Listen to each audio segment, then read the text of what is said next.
ইরিন আর ইমনের জন্মদিন শেষে রিদাদের থেকে যেতে বলা হয়েছিল, তবে তারা থাকতে রাজি হয়নি। যেহেতু তাদের সাথে দুটো পুরুষ মানুষ আছে, তাই তাদের রাতে যাতায়াত করতেও কোনো সমস্যা হবে না। বাকি আমন্ত্রিত অতিথিরা রাতের খাবার শেষেই বাসায় চলে গিয়েছিল, শুধু একজন ছাড়া, শুভা। সে বাহিরে ম্যাচে থাকে। মেয়েদের ম্যাচ বলে সেখানে কিছু নিয়মকানুন আছে। রাতে 8টার পরে গেট বন্ধ করে দেওয়া হয়। তাছাড়া শুভার এখানে আত্মীয় বলতে যারা আছে তারাও কাছাকাছি কেউ থাকে না, তাই শুভার পক্ষে এই রাতে কোথাও যাওয়া সম্ভব নয়। এরিন সবটা জেনে শুনেই শুভাকে আসতে বলেছে, আর আজ রাতে শুভাকে তার সাথেই রেখে দিবে। শুভা এর আগে কখনো এভাবে বান্ধবীদের বাসায় থাকেনি, তাই তার সংকোচ হওয়ার পাশাপাশি বেশ খুশিও লাগছিল। অপরদিকে রিদান চলে যাবে বলে ইরিন বারবার রিদানের আশেপাশে ঘুরঘুর করছিল, চাচ্ছিল রিদানের থেকে নিজেকে নিয়ে একটু প্রশংসার বাণী শুনতে। তবে রিদান তার দিকে বেশি একটা নজর দেয় না। স্টুডেন্টের বাসা বলে এখানে চুপচাপ বসে আছে। জন্মদিনের গিফট হিসেবে সুরাইয়া বেগম মেয়ের হাতে ফোন তুলে দেন, পাশাপাশি অনেক উপদেশও দেন। সারোয়ারের কথাতেই তিনি ফোনটা নিয়েছেন, এমনকি সারোয়ার নিজেও বোনকে বলেছে যাতে ফোনে বেশি ব্যস্ত না হয়। ইরিন হাসি মুখে তা মেনে নিয়েছে। এখন রিদানের কাছাকাছি যাওয়ার ছুতা হিসেবে সে নিজের ফোন হাতে নিয়ে রিদানের পাশে গিয়ে বসে। রিদান তাকে পাশে বসতে দেখে একটু সরে বসে।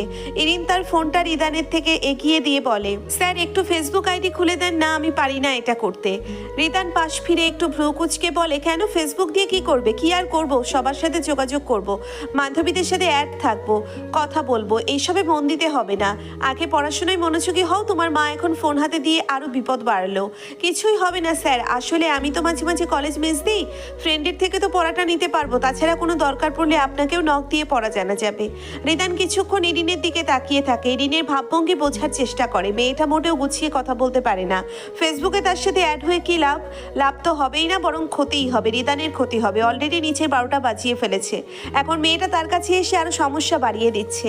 রিদান ফেসবুক আইডি খুলে দিয়ে বলে, পাসওয়ার্ড দাও তুমি। ইরিন ফোন হাতে নিয়ে একটু দাঁতে নখ কামড়ে বলে, এখন কিছুই মাথায় আসছে না, আপনি দিয়ে দেন স্যার। রিদানের যেন কি হলো, সে এভাবে অন্যকে পাসওয়ার্ড জানিয়ে দেওয়ার অপকারিতা সম্পর্কে মেয়েটাকে না বুঝিয়ে নিজেই আইডির পাসওয়ার্ড দিয়ে দেয়। ইরিন আইডি পেয়ের আগে রিদানকে রিকোয়েস্ট পাঠায়, তারপর সেখানে বসে থেকে একে একে পরিচিত কয়েকজনকে রিকোয়েস্ট পাঠায়। রিদান না চাইতেও আর চোখে সেসব দেখতে থাকে। আইডির পাসওয়ার্ড হিসেবে সে নিজের আইডির পাসওয়ার্ডটাই দিয়ে দিয়েছে। কেন এমনটা করলো তা তার জানা নেই, তবে হুট করে মনে হলো বলে এমনটাই করে ফেলেছে। ইমন একপাশ দাঁড়িয়ে তার কয়েকটা ছেলে ফ্রেন্ডের সাথে কথা বলছিল। ফ্রেন্ডরা এখনই চলে যাবে, তাই সে তাদের বিদায় জানাতে এসেছে। তার ফ্রেন্ডরা যখন জানতে পারে আজকে শুভা এখানেই থাকবে, তখন ইমনকে সেই নিয়ে টিস করা শুরু করে। এইসব উঠতি বয়সের ছেলে মেয়েদের স্বভাবই এটা। বিশেষ করে স্কুল কলেজের এভাবে কোনো ছেলে মেয়েকে একটু কথা বলতে দেখলেই তারা কাপল বানিয়ে দেয়। তেমনি ইমনকেও তার বন্ধুরা শুভাকে নিয়ে টিস করে, অথচ শুভা আর ইমনের মাঝে তেমন কিছুই নেই। গুটি কয়েকবার তাদের মাঝে কথা হয়েছে, তাও সেই কথার কেন্দ্রবিন্দু ছিল ইরিন।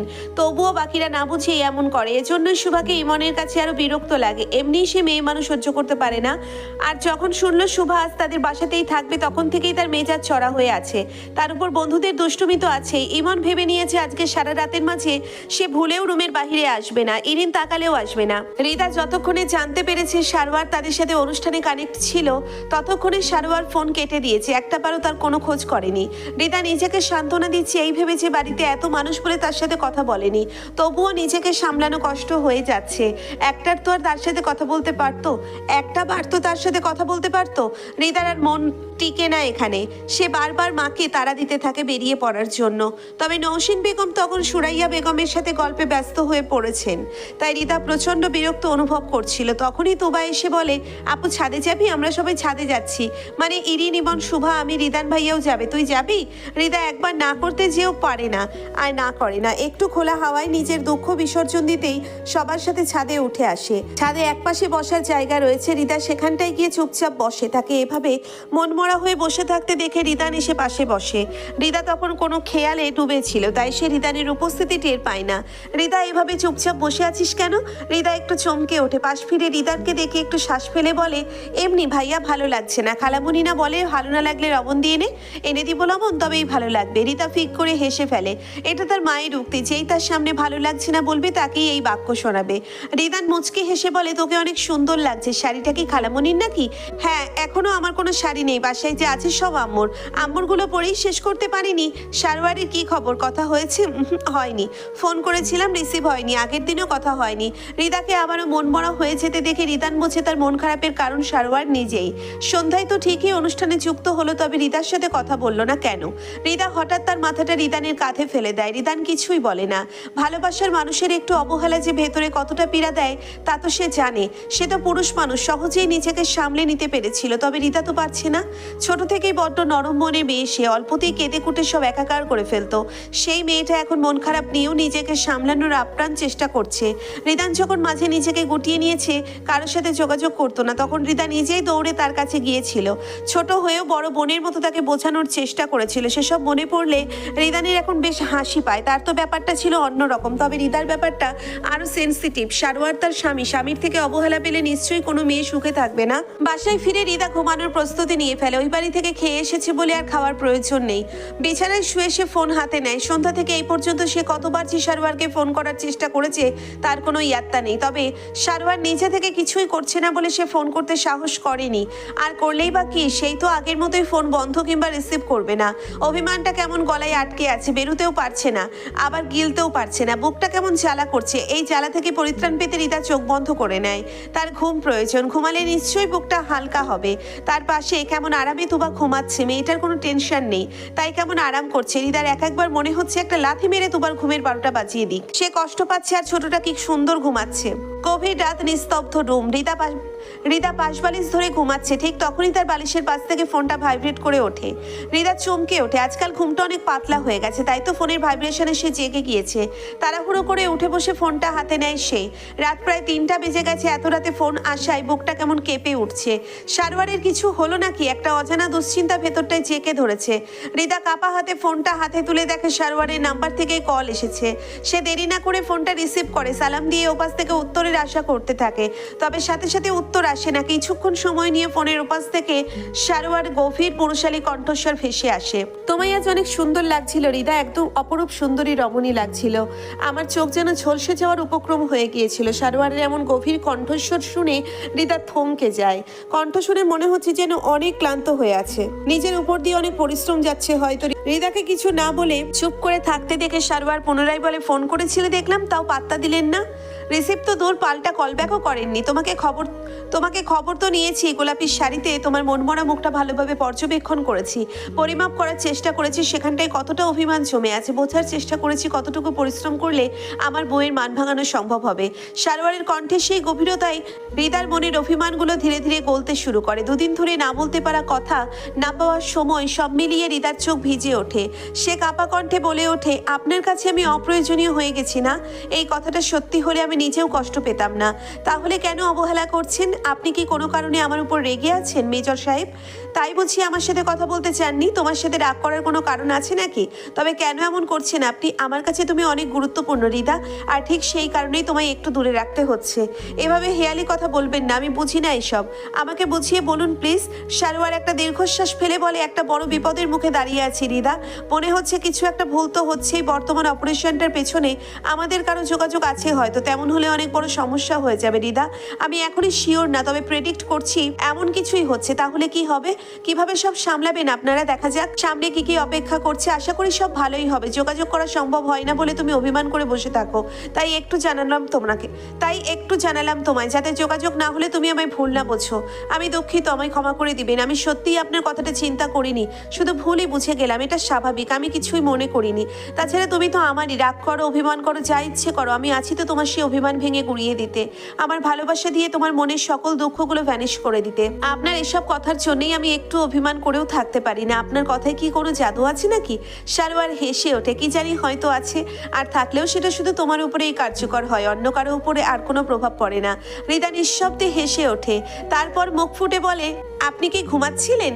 বাসায় এসে একটু রেস্ট করবো ভেবে শুতেই ঘুমিয়ে গিয়েছিলাম। এখনো পোশাকই খোলা হয়নি। বাসায় ফিরেছেন কখন? 1টার দিকে হয়তো। এত রাতে? সেনানিবাসের ভেতরেই তো, এত রাতেও কোনো সমস্যা নেই। পরবর্তী মিশন নিয়েই আলোচনা চলছিল। সন্ধ্যায় ফোনে কথা বলা শেষেই মিটিংয়ে চলে গিয়েছিলাম। ফোনটা সাইলেন্ট ছিল, তাই কোনো কলের খবরও পাইনি। রিদা বুঝতে পারে সারোয়ারের ব্যস্ততার কথা, তবে তার তো ইচ্ছে হয় এভাবে দুটো শান্তিতে কথা বলতে। ইচ্ছে হয় পাশে বসে সারোয়ারের সাথে দুটো সুখ দুঃখের গল্প করতে। অথচ লোকটার সাথে তো থাকা দূর, দুটো কথাও ঠিক মতো হয় না। এসে খেয়েছেন আপনি? খেয়েছি। সারোয়ার মিথ্যা বলে। বাসায় ফিরে আর খাওয়া হয়নি তার, খাবারের রুচিও নেই। তাছাড়া এখন রান্না করারও ইচ্ছে নেই। সব মিলিয়ে খিদে থাকা সত্ত্বেও আর খাওয়া হয়ে ওঠেনি। রিদার বড্ড ইচ্ছে করছে একটু সারোয়ারকে কাছে পেতে। ইচ্ছে করছে লোকটার বুকে মিশে গিয়ে একটু শান্তির ঘুম দিতে, সারাদিন অপেক্ষা করে রাতে মধুর সময় কাটাতে। এই দূরত্ব আর সহ্য হচ্ছে না তার। হৃদয় না পেরে মনের কথাটা বলেই ফেলে, আমাদের পুনরায় মিলন কবে হবে মেজর সাহেব? আপনার অপেক্ষায় আমি বসে আছি। আসছেন না কেন আমার তপ্ত হৃদয় আপনার ছোঁয়ায় শীতল করে তুলতে? হৃদয়ের করুণ কণ্ঠ শুনে সারোয়ারের বুকটা হাহাকার করে ওঠে। যেই মেয়েটা অপেক্ষা করতে পারবে না, টেনশন করতে পারবে না বলে বিয়ে করতে চাইলো না, সেই মেয়েটা এখন কেমন ধৈর্য ধরে তার ফেরার অপেক্ষা করছে। এবার তো অপেক্ষার পালার অবসান ঘটাতে হবে। সারোয়ার মৃদু নিঃশ্বাস ফেলে কিছুটা ফিসফিসিয়ে বলে ওঠে, আরেকটু অপেক্ষা করো বউ, আসছি খুব শীঘ্রই তোমায় নিজের কাছে নিয়ে আসতে। এবার অনেক দিনের ছুটি নিব, তারপর তোমায় নিজের সাথে রেখে দিব। তখন আর তোমার এত দীর্ঘ সময় করে অপেক্ষা করতে হবে না। এবার আমার সাথে নিয়ে যাবেন তো? এই দূরত্ব আমি আর সহ্য করতে পারছি না। এভাবে আমি থাকতে পারবো না। আমিও চাই একটা সুখের সংসার করতে। আমারও একটা সংসার হবে। আমি নিজ হাতে সবটা গুছিয়ে নিব। আপনার সেবা করব, আপনাকে কাছ থেকে মন ভরে দেখব। সারোয়ার সায় দিয়ে রিদার কথাই এবার হয়তো বাড়ি গেলে আর রিদাকে রেখে আসা সম্ভব হবে না। মাকে তো সে বলেছিল বিয়ে করে বউকে মায়ের কাছে রেখে আসবে, অথচ এখন দেখছে বউকে সবচেয়ে বেশি প্রয়োজন তার নিজেরই। অন্তত বউয়ের সেবা পেতে হলেও তাকে নিজের কাছে রাখতে হবে। সবে তো সংসার জীবনের শুরু, এখনো অনেকটা পথ তাদের একসাথে পাড়ি দিতে হবে। শুরুটা অগোছালো হলেও তাদের শেষটা যে সুন্দর হতেই হবে। তোর মাথা খারাপ হয়ে গেছে? তুই একা যেতে চাইছিস? হ্যাঁ আম্মু, একবার তো ওখানে গিয়েছিলাম, মামা তো আছেই। সারোয়ারকে জানিয়েছিস কিছু? এই না, বলো না, না বলেই চলে যাব। এই আমি কিছুই জানি না। তোর বাপকে বল গিয়ে, কিছু হলে তো দোষ আমায় দিবে। নিজের মেয়ে যে কত ভালো সেটা তো জানে না। রিদা মায়ের সাথে কথা বলে রুমে যায়। সে সকালেই চিন্তা করেছে সে সারোয়ারের ওখানে যাবে, না জানিয়েই চলে যাবে, সারপ্রাইজ দিবে তাকে। সারোয়ারের সাথে একটু আগেই কথা হয়েছে, বলেছে আজকে নাকি তেমন কাজ নেই, সারাদিন রেস্টুরেন্ট। তাহলে চলে গেলে উনি এসে এগিয়ে নিয়ে যেতে পারবে। পরে দেখা হলে বকাটকা দিলেও সমস্যা নেই, পরে মানিয়ে নেওয়া যাবে। তোবা বলে, আপু একা একাই চলে যাবি? তো কি তুইও যেতে চাস সাথে? ধ্যাত, আমি গিয়ে কি করব?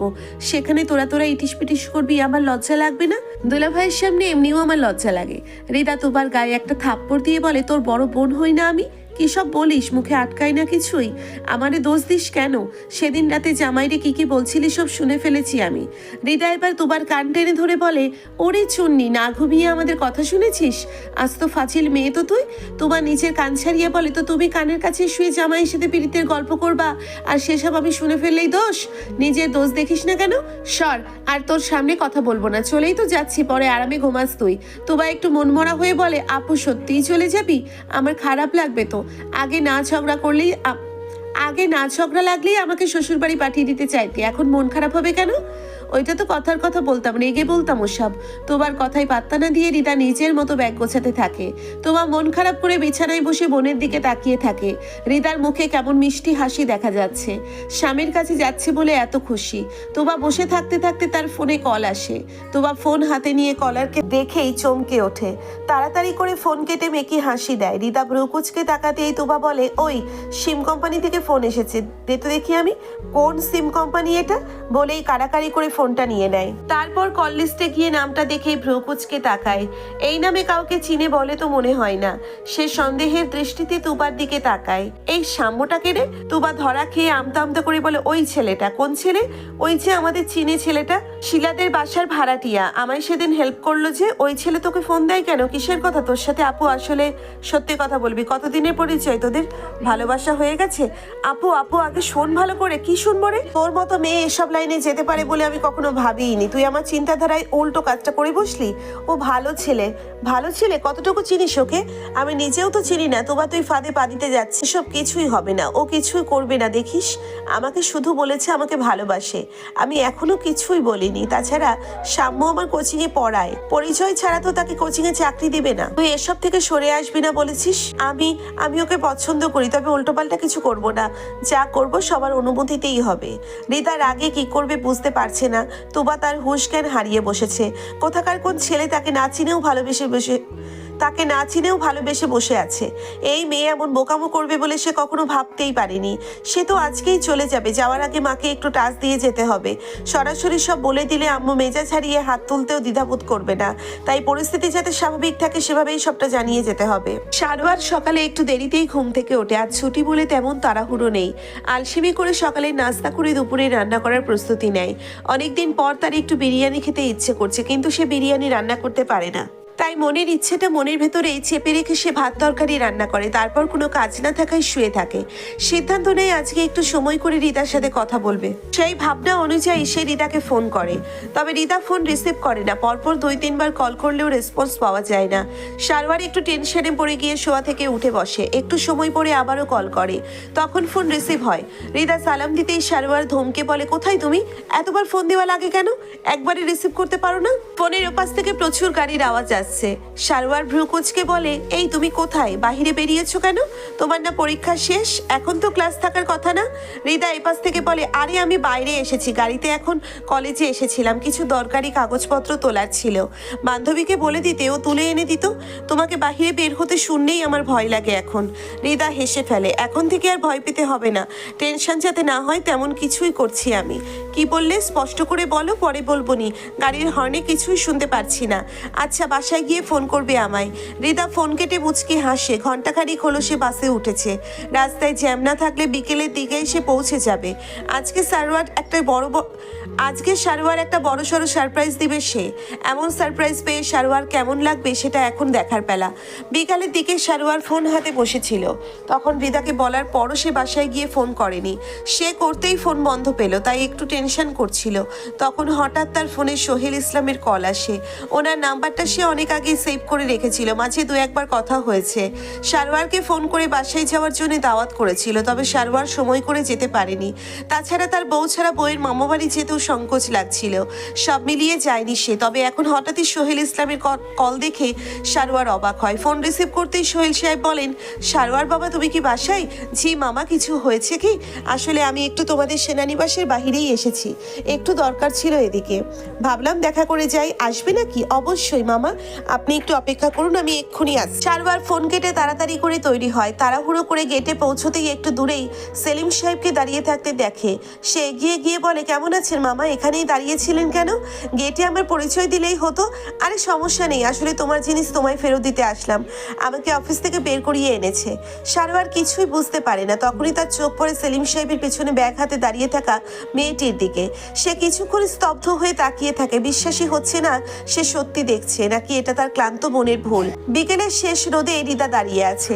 মুখের এক পাশে রোদ এসে লাগছে। এক হাতে সে রোদ থেকে মুখকে আড়াল করার চেষ্টা করছে। চেহারার ক্লান্তি মিশে আছে, তবে মুখে রয়ে গেছে সেই চিরচেনা মুচকি হাসি। সারোয়ার কয়েক পা এগিয়ে এসে রিদার সামনে দাঁড়ায়। তুমি এখানে কি করছো রিদা? কার সাথে এসেছো? রিদা মুচকি হেসে বলে, সারপ্রাইজ, একাই চলে এসেছি। আমি তো চিনি জায়গাটা, অবশ্য মামা এগিয়ে দিয়ে গেল এই পর্যন্ত। সারোয়ার মুখ থমথমে করে বলে, সারপ্রাইজ বলছো? চলো ভেতরে, পরে তোমায় শায়েস্তা করছি। রিদার পাশ থেকে তার ব্যাগটা নিজের হাতে নেয়। রিদা মুখ ভার করে সারোয়ারের সাথে আগায়। সারোয়ার সেলিম সাহেবকে বলে, চলুন মামা ভেতরে চলুন। না বাবা, আজকে সম্ভব না, আমি অফিস থেকে বেরিয়ে এসেছি, আবার ফেরত চলে যেতে হবে। মেয়েটা না জানিয়েই চলে এসেছে, হঠাৎ করেই নাকি সিদ্ধান্ত নিয়েছিল। থাকো তবে তোমরা, আমি যাই। সারোয়ার ওনাকে বিদায় দিয়ে রিদার দিকে এক পলক তাকায়। রিদা মুখ ভার করে দাঁড়িয়ে আছে। এত অভিমানী মেয়েটা। সে একটা শ্বাস ফেলে রিদার এক হাত চেপে ধরে ভেতরের দিকে আগায়। হৃদা সমান তালে হাঁটতে থাকে, তার অপর হাতে ফোন ধরা। গাড়ি থেকে নেমে মামাকে ফোন করেছিল, তারপর তার আগে ঢোকানো হয়নি। গেটের ভেতরে ঢুকে পড়লে আর কোনো সমস্যা নেই। সারোয়ার তার হাত ছেড়ে সামনে আগাতে থাকে। কিছু দূর যেতেই সারোয়ার সামনে তাকিয়ে তাকে বলে, বড্ড সাহস হয়ে গেছে তোমার দিদা। আমি বলিনি এখন আমি প্রচুর ব্যস্ত থাকি? তোমায় এখন একদমই সময় দিতে পারবো না আমি। হৃদা নরম সুরে বলে, লাগবে না আপনার সময় দেওয়ার, অন্তত আপনাকে কাছে থেকে তো দেখতে পারবো আমি। সারাদিন শেষে রাতে যখন বাসায় আসবেন তখন আপনার সেবা করতে পারবো আমি, যেমনই পারি। একটু রান্না করে খাওয়াতে পারবো আমি, রাতে আপনার বুকে মাথা রেখে ঘুমাতে পারবো আমি। লাগবে না তো আপনার সময় দেওয়ার, আমি নিচে থেকেই সুযোগ মতো আমার সবটুকু আদায় করে নেব। এবার সারোয়ার পাশে তাকায়, তারপর নিচু স্বরে বলে, চলো তবে। আমার সাথে থাকার অনেক শক্ত তোমার। আগের বারে আমার বাসার কথা ভুলে গিয়েছো তো? সমস্যা নেই, আবার মনে করানোর দায়িত্ব আমার। গতবার যেটা অপূর্ণ ছিল সেটাই এবার সম্পন্ন করব। এবার এক নতুন সারোয়ারকে আবিষ্কার করবে তুমি। বলেছিলাম তো আমি এক একজনের কাছে এক এক রূপে প্রকাশ করি, তবে বুঝে নাও আমার ওয়াইফের সামনে আমি কোন রূপে থাকতে পারি।